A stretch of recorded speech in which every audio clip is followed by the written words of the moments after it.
rabbit season!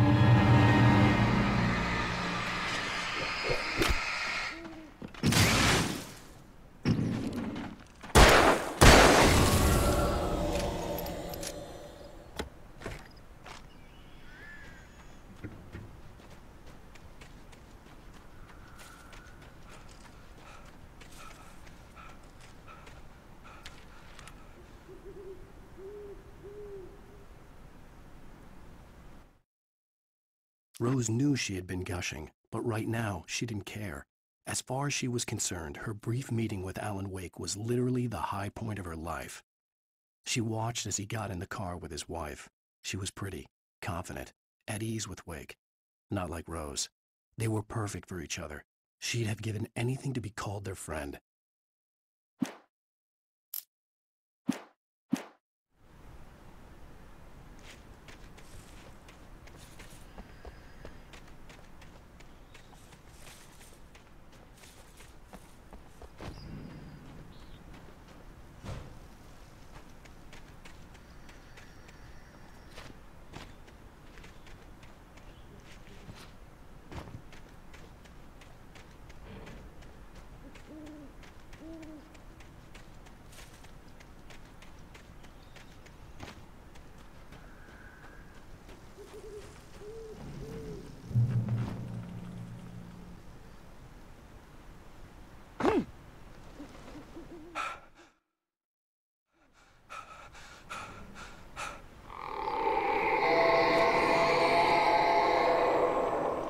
What the hell was that?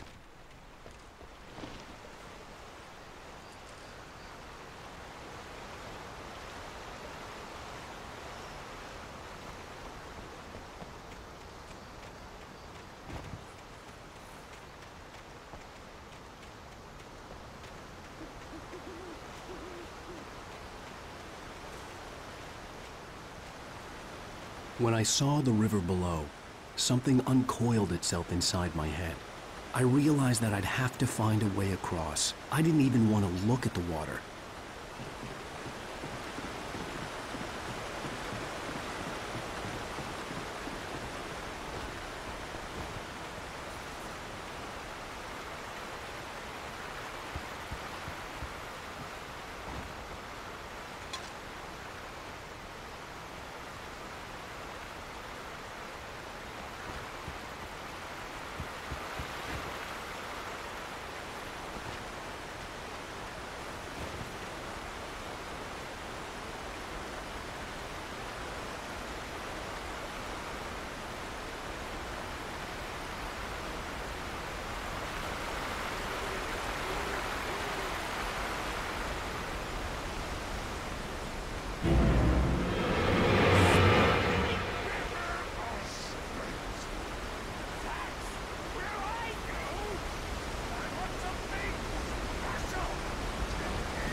Stucky was still out there, in the dark, stalking me.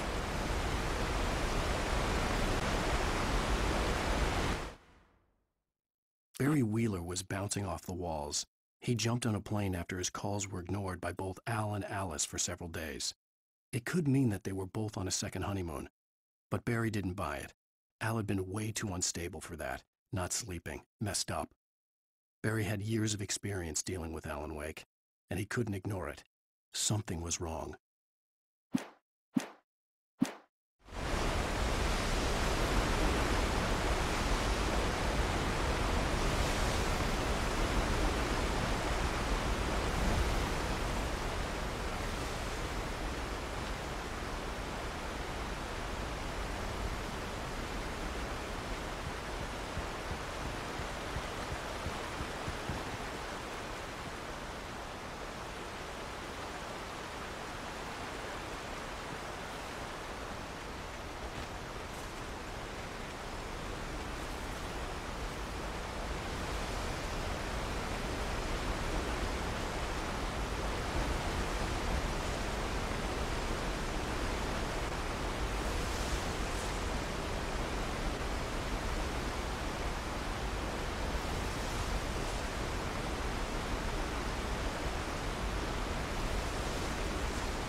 Taken.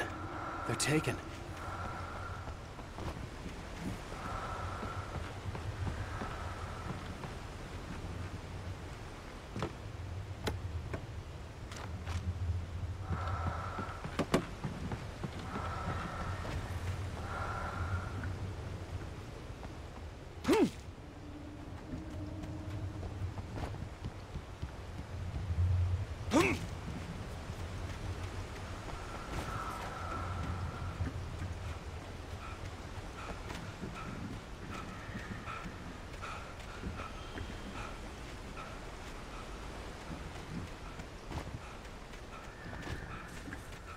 The staircase was broken. I had to make my way up some other way.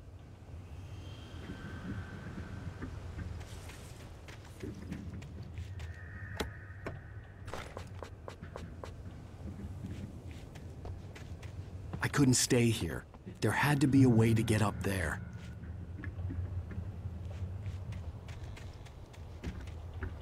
There was no power. There was bound to be a generator somewhere at the logging site.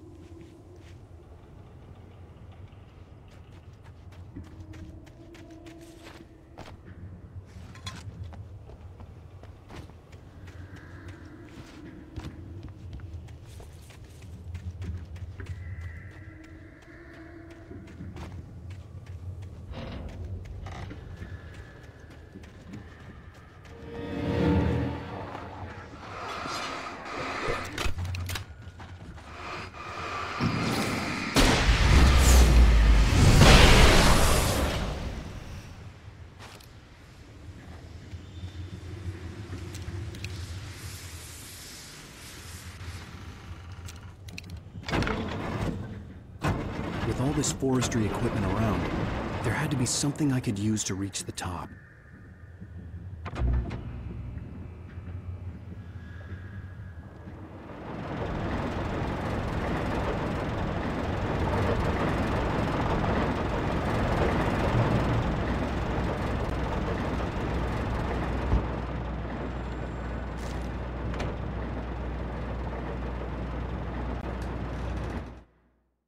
I heard them before I saw them, swooping down from the sky and screeching as they came.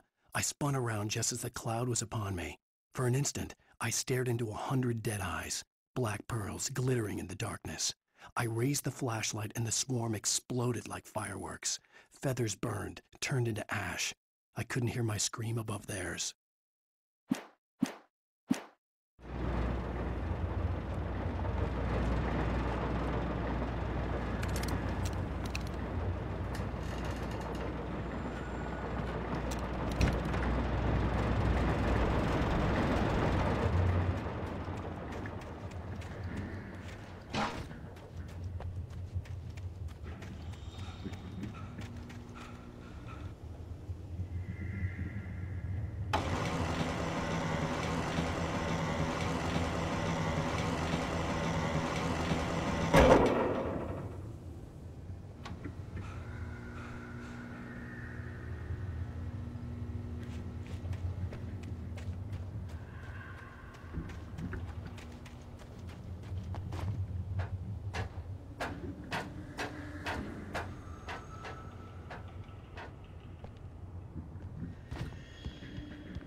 Well, I was just outside for a breath of fresh air, and what a night. I know most of you are probably in your beds by now, but if you're still up and around, take a moment. Step outside for a spell and breathe in deep. The weather is absolutely still. The sky is crystal clear. It's like the forest is quietly breathing along with you. As you listeners know, I'm a night owl, and it's on nights like this I wish I wasn't cooped up in the studio. Makes an old man like me wish I could. But here I am. If I weren't. It looks like one staying up late caller. Hello, Maurice. What are you up to? I was just taking Toby on his walk. Oh, isn't it beautiful out there? Sure, but half the reason I called is that Toby heard something rumbling in the undergrowth and saw after it.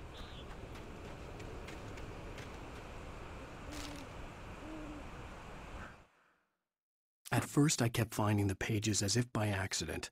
The book I couldn't remember was either a terrible and true prophecy or an act of creation that had rewritten the world.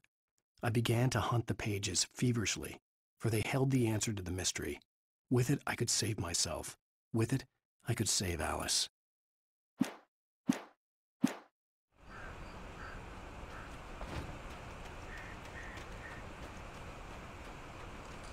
The gas station was closer now, its light welcoming in the darkness.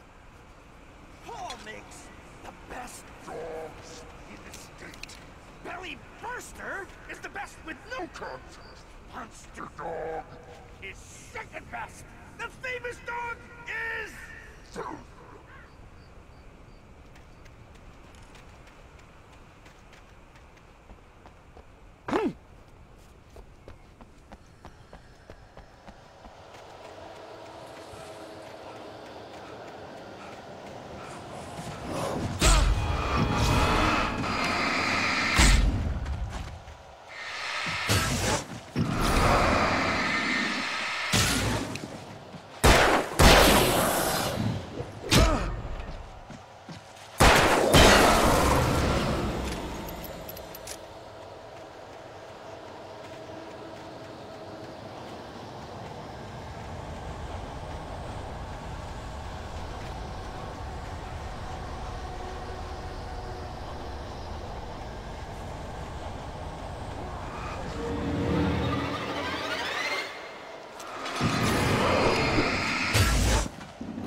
I stepped into the gas station's garage. It was dark and quiet.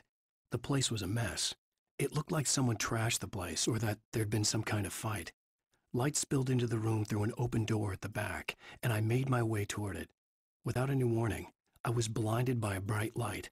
An old portable TV on the shelf had come alive by itself. Impossibly, I could see myself on the screen, talking like a madman.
No, a man like me needs a hefty meal to get through the day.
Science.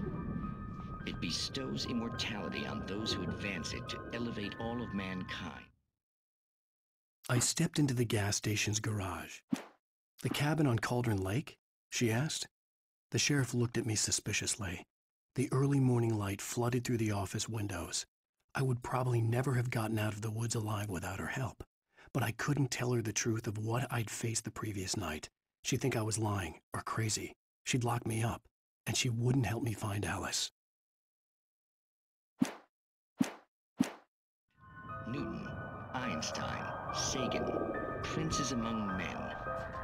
But the price for such a legacy is steep indeed. In Night Springs. Tonight's episode, a quantum suicide. If our lives are already written, it would take a courageous man to change the script. Having called a press conference, Dr. Barclay Colvin is about to demonstrate that very courage. Ladies and gentlemen of the press, I am Dr. Barclay Colvin, and I'm glad so many of you could join me here at the Moorcock Institute. Tonight, I'm going to give a practical demonstration of the many worlds interpretation. As you can see, this is a loaded 9mm pistol. It shall be part of a thought experiment. And now, a real experiment, known as a quantum suicide. Did he say suicide? Is that a real gun? He's kidding, right? Please, stay calm. There is no risk. Observe what occurs when I place the weapon against my own forehead. Now, you might think this round is merely a dud. Not so. Observe the flower pot. And yet, I myself cannot be harmed with this gun. With each pull of the trigger, two new realities branch off. One in which the weapon didn't fire, and one where it did. With my machine here, I have ensured that this reality is always the former. I have bestowed upon myself quantum immortality. Under no circumstances can this gun kill me. So wait. What you're saying is that every time you pull the trigger, in another reality, you die? Yes, of course, but that's completely trivial. There's an infinite number of things that could happen at any moment, and they always do happen somewhere. The point is, this one thing did not happen here. You're insane, Colvin. Insane? Insane? Hey, was this thing supposed to be plugged in? I stumbled on it. You fools! Gaze upon quantum immortality.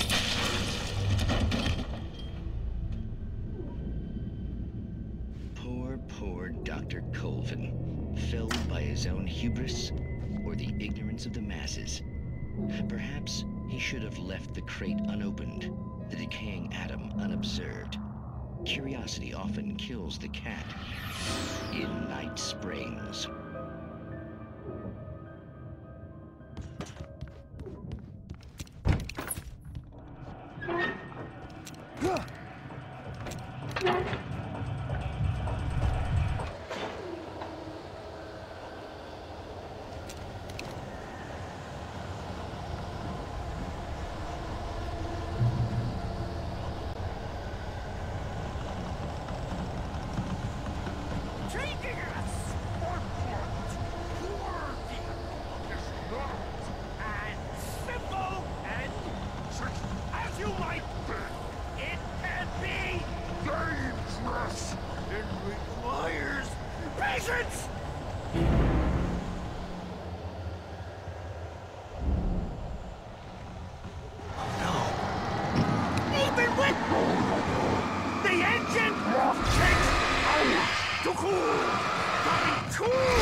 Stucky's body vanished, leaving behind only a lifetime of nightmares to come, assuming I'd reached the lights at the gas station alive.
I recognized the parade float I had seen in Bright Falls when I first arrived with Alice.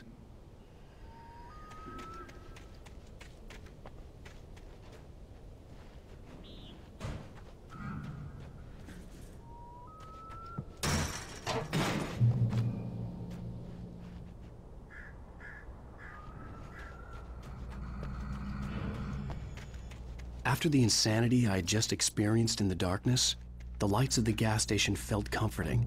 At least for a moment, the sane world reasserted itself.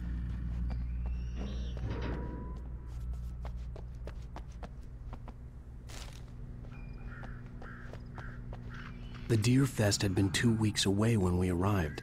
If the day count on the banner was right, I was missing a whole week between the night we got here and now. Stucky spat on the garage floor and tried to shake the cobwebs from his head. Ever since the couple never showed to pick up the keys, things had been fuzzy. Something, a feeling caught his attention. Stucky looked up and stared as his brain tried in vain to process the horror before him. He stumbled back, knocking over a can of oil. A black pool spread across the floor while he struggled for a brief moment, then let go as the unrelenting darkness engulfed him.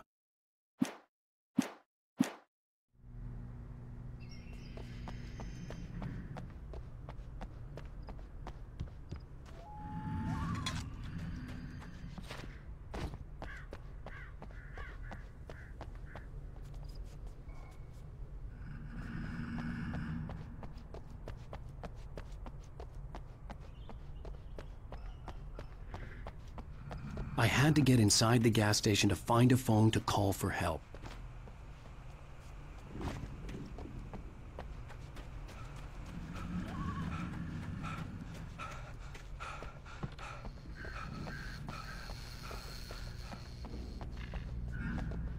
The garage was a mess. It looked like someone had trashed the place, or that there'd been some kind of fight. I'll write. I'll keep writing. Outside, there's only darkness. Outside the cabin, outside the story, there's only darkness. I can feel her presence in the dark. Just now, I could smell her perfume in the room. I'll reach her, I'll fix it up. I'll bring her back. The story will come true. If I stop, she's lost. I don't believe this. It'd been me on the TV, talking crazy. Was I losing my mind?